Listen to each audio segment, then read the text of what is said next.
Hi, my name is Mason Lee, and I created the URL link functions for the GUI. Okay, so in order to explain how we imported data from the president's website into our GUI function script, we first have to go to our president's website, which is here, and for example, we will be using George Washington, and we click on the first script, which is this one, and then we copy the URL that we want, which is here, and paste it, which we used in a URL function here.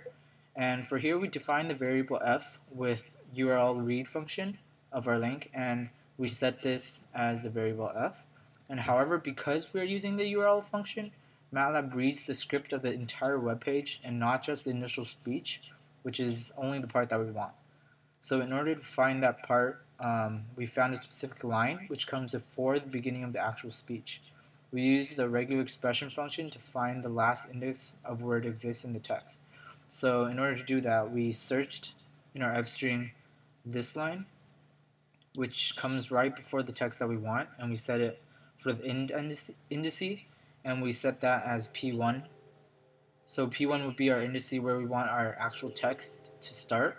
And similarly, we did the same thing to set P2, which uses this line, which is the end of the actual text that we want. And so in order to do this, set G underscore Washington 1 dash underscore equals to F P1 P2. This would set this variable to start the text from P1 and end with P2. And similarly, we did this with all the speeches for all the presidents. So as you can see, G Washington 1, 2, this is the URL for Washington, the second speech, and for all the presidents behind Washington. And yes. Hi, my name is Lucy Wu, and I created the histogram function in the GUI. Okay, so for this next part, I will be explaining how we programmed our GUI. So under the search callback function, which is down here, we use handles to pull the input that the user entered in our phrase input box with the get function and handles, and we define it as a string in the variable input phrase, or phrase input, sorry. Then we created a series of if and else if statements. In each of the if statements, we use the get function to find the value of the president that the user selected in the pop-up menu. So the first president is George Washington, and this has a value of 2 because it is the second string on the list, which you can see here.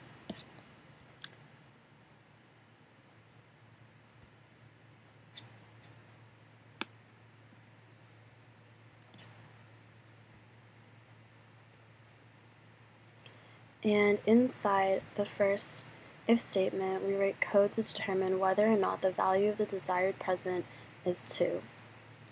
If yes, this means the user selected George Washington. This condition runs our script for extracting the speeches of George Washington and concatenates them into one string as stated before, which is what we see here. We then use the regular expression function to find the number of times the phrase input, which we defined at the beginning, is inside the final string of George Washington's speeches, and we define it in the variable match. In the next line, we use the length function to find the number of matches by finding the length of the match vector. We define this number as times and end the if statement. We create the same if statement for the next 42 presidents with the corresponding values.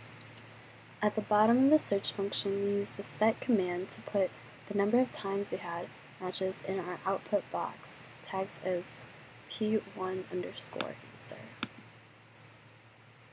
Hello, I'm Willie Diaz. I created the GUI and linked the URL program functions on Under the our GUI. search all callback function, we create a row vector of 44 zeros. We define it as the variable x. We then run the extraction and concatenation script for each president. In between each president, We use our regular expression function to find the amount of times our phrase input matches in each president's speeches.